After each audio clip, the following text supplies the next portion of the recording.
current population density pattern, except in one very interesting and notable area. Northern Australia. All of these factors converge to make Australia by far the driest inhabited continent on the Earth, with the least amount of average annual rainfall, and consequently, desert or desert-like conditions understandably exist over about 35% of the continent's total area. I mean, just take a look at this map of Australia's average rates of annual rainfall, where you can see most of the rain on the continent falls on the east coast in the stretch of land between the coastline and the Great Dividing Range, in the north that stretches into the tropics, Tasmania in the south, and around Perth in the southwest corner. It's basically an identical map with Australia's current population density pattern, except in one very interesting and notable area. Northern Australia. The problem up here is not that it receives a low amount of rain on average, but that it receives that rain largely all at once and over ridiculously variable periods of time. Just like everywhere else in the tropics, Northern Australia is dominated by the wet and the dry season,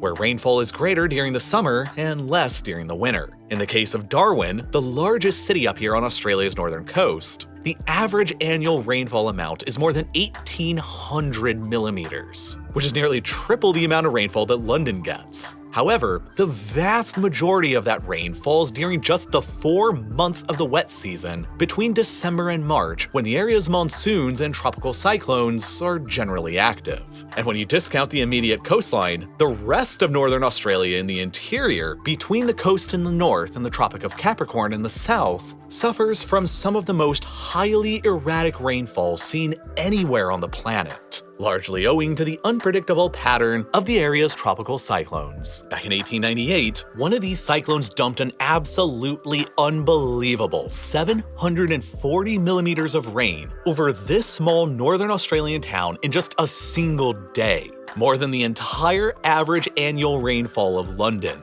which could give the false impression if you just looked at that single year of more rainfall here than in the UK. But then, a few decades later on in 1924, without any cyclones penetrating through to the interior here, this town only received 4 millimeters of rain throughout the whole year, which is even less than the yearly average of the Sahara Desert. But it's not just the erratic nature of the continent's rainfall that makes fresh water a scarcity here. It's also the lack of any decently large rivers.